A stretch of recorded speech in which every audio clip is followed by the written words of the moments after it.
Hello everyone, welcome to IIT Gate classes. In this video lecture, I will discuss about Gate 2020 computer network solutions. So let's start. So 4 questions came this time in Gate 2020 and 2 questions 1 mark and 2 questions 2 marks. So total 6 marks question. 6 mark question came in Gate 2020 computer network. So let's start first question. Consider the following statement about the functionality of the IP-based router. So 3 statement is given. 3 statements are there. So which of the above statement is true, is or are true, right? So you need to find out from these 3 statement which statement are true or which statement are false, and 4 options are given, right? So one by one we will see each statement, right? A router, let's see first one. A router does not modify the IP packet during forwarding. So this is your router. See, let's say this is your A source and this is destination, and packet is going from A to B through this intermediate router.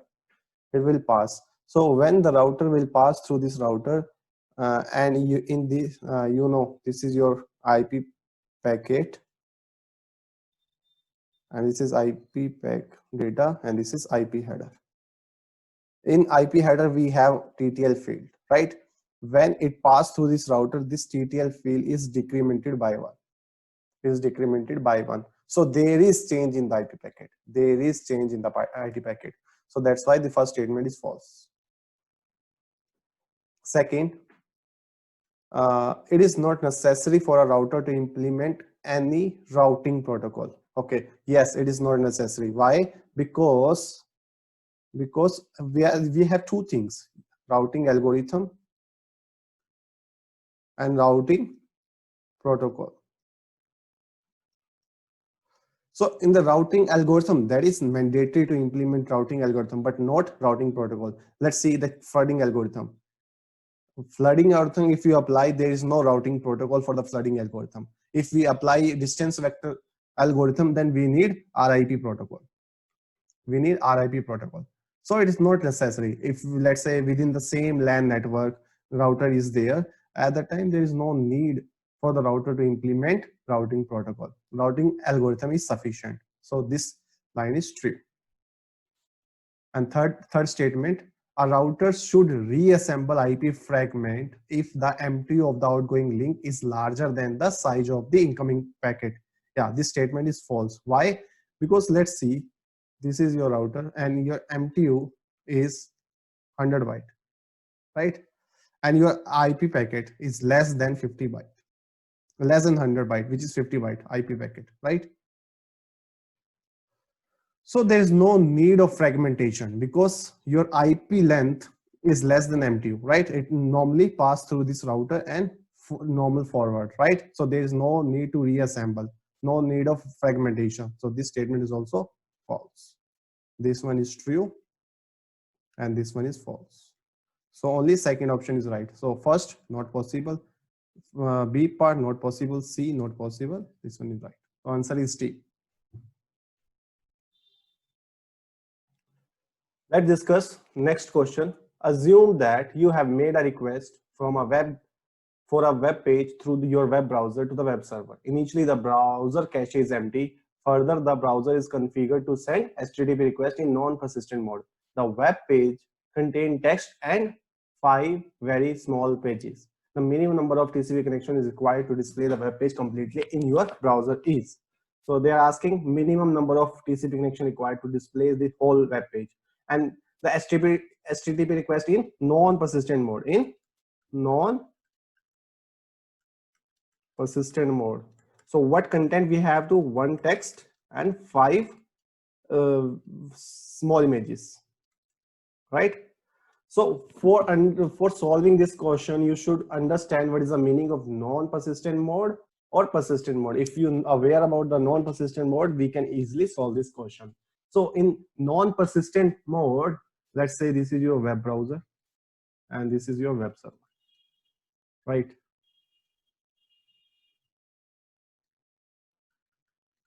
Web browser, this is your web server. So in non-persistent connection, in non-persistent connection, they are one TCP connection is made for each request and response, right? What is the meaning of one TCP connection? For each request and response. What is the meaning? Meaning is client open a TCP connection and send the request. Client open the TCP connection and send the request to server.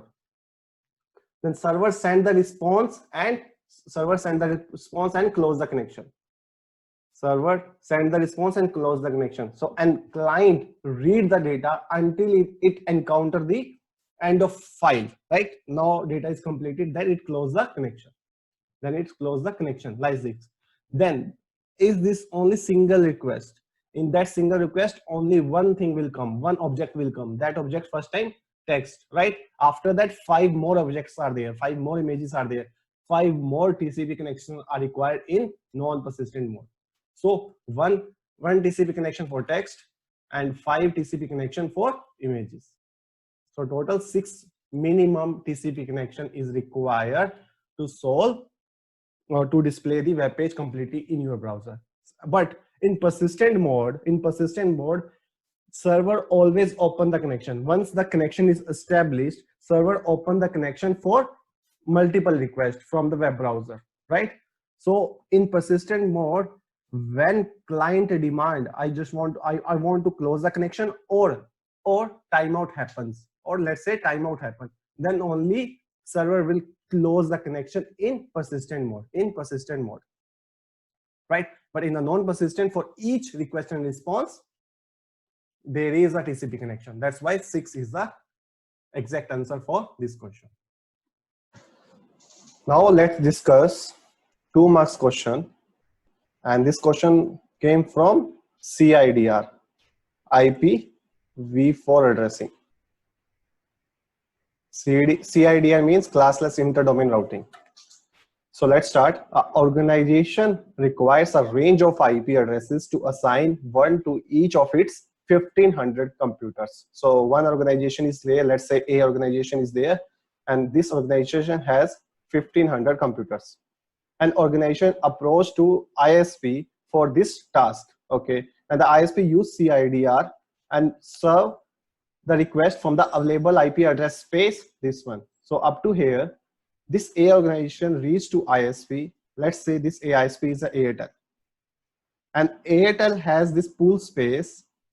There's a pool space of IP address space. The block IP, or you can say address space, the first IP is 202.61.0.0/17. 17 is mask, right? This is a mask. So ISP want to assign the address space to the organization, which will minimize the number of routing entry in the ISP router using root aggregation. Which one of the following address space are potential candidate from which the ISP can allot anyone to the organization? So from this pool of IP, from this address space, we have to assign one of this IP address, or you can say this address, small address space, or you can say sub block. These are the sub blocks, right? So which sub block we can assign to this organization, A organization, right? Which address space we can assign to A organization, right? So first of all, how many IP address what we need for the organization? 1500 computers are need. It means 1500 IP addresses are required. So how many bit in the host part should be there for the 1500? So 2 raised to the power 11 bits, right? Because 10 bits not possible, which is 1024. So we need 11 bits. It means 2048. That number of IP address we are giving to the organization A, right? Now we have to see which IP address of this subblock. So see, in total 32-bit address is possible, right? 32-bit address is possible in IPv4, you know. So in pool of IP address, how many IP address possible? 2 raised to the power 32, right? If in 2 raised to the power 32 IP addresses, ISP Airtel, let's say ISP Airtel, and 17 bit for the network, so remaining 15 bit, 32 minus 17, 15 bit for the IP addresses are there to the ISP. So 2 raised to power 15 IP address is there with the ISP. From 2 raised to power 15 address, one sub block we have to assign to the organization. So how many IP address? 2 raised to power 11. So we need to see which IP for the block IP, or you can say sub block IP, we can assign to the organization, right? So see that part. Now just convert this IP address into, first of all, binary form. So 202.61.84, just convert into binary. Then 202.61, then 104, then 202.61.64, right? Then 202.61, then 1001, right? Like this. So which IP as a sub block IP, right? Which IP as a sub block IP with 2 raised to 1 we can assign? The first IP of the sub block we can assign to the organization A, right? So for the ISP, 17 bit for the network ID and the remaining for the host part, right? But here for the organization, 11 bit for the host part, so remaining 32 minus 11, it means 21 bit for the network ID, 21 bit for the network ID. So 11 bit for the host part. So if you see this 8 bits and 3 bits for the host part, right? Now for the first network ID of the sub block, network ID of the sub block means your host part will be 0. It means the 11 bits will be 0. So in the first IP, if you see, this 8 bits are 0, but this 3 bits, this bit is 1, right? So this network ID is not possible for the sub block. Now see, this whole, the 3 plus 8, 11 bits are 0. Okay, this is impossible, right? Then if you see this 3 plus 8, 11 bits are 0. This one is also possible. Now see here, this 3 plus 0. This is also possible or not? Now if we see this 17 bits for the network part, right? So here your 17 bit, so your 202.6 first bit, your first bit is 0 in the network ID, right? So we can't change this one. So in the first, 0 is there, this is also 0, this is also 0, but this 17th bit is 1. 17th bit is 1, this bit is 1, right? So which is wrong? It means this network ID is not a part of ISP or Airtel. This is not a part of ISP or Airtel, right? Because the Airtel address space IP, the 2 raised to power 11 one, 2 raised to power 15 one, the first IP where your 17 bit is 0, right? So in this, 1 is given, which is wrong. So answer is second and third. Now C, A possible? No. B possible? No. C possible? No. D possible? Yes. So answer is D.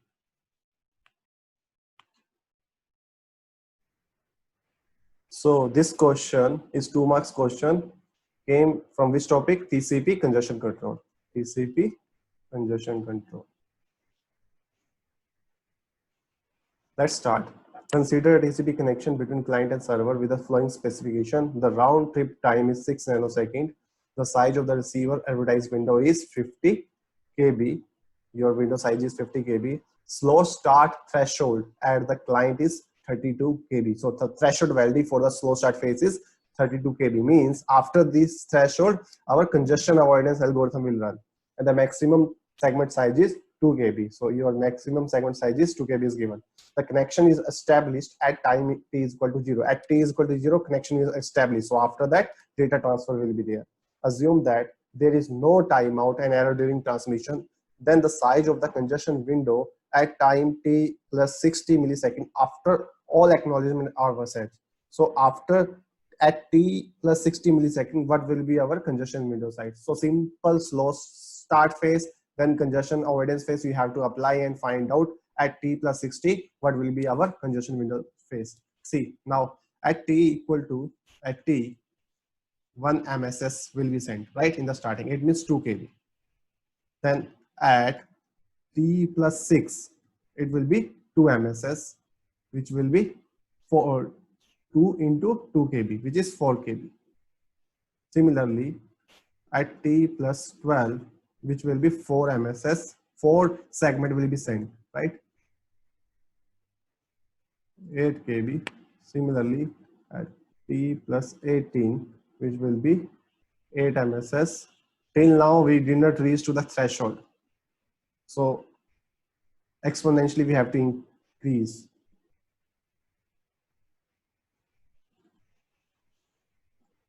Similarly, at t plus 24, because RTD is 6 nanoseconds, so that's why plus 6 every time I am doing.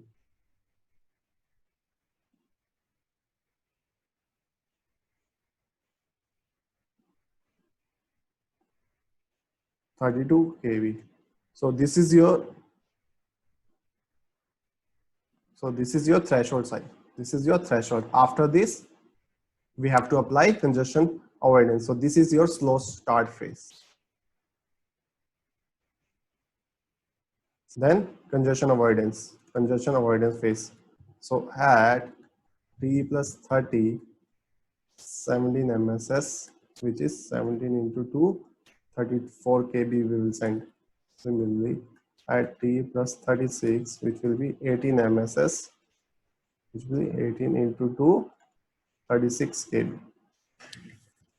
Again, at t plus 42, which will be 19 MSS, which will be 19 into 2, 38 kb. At t plus 48, which will be 20 MSS, 20 into 2, 40 kb. Then up to plus t plus 60 we have to go, right? So 21 MSS, 21 into 2, 42 kb. So at t plus 60, then 22 segment, it means 22 into 2, 44 kb. So at t plus 60, the congestion window size is 44 kb, right? So answer is 44 kb. Simple algorithm we need to apply on this question. That's it. Thanks for watching.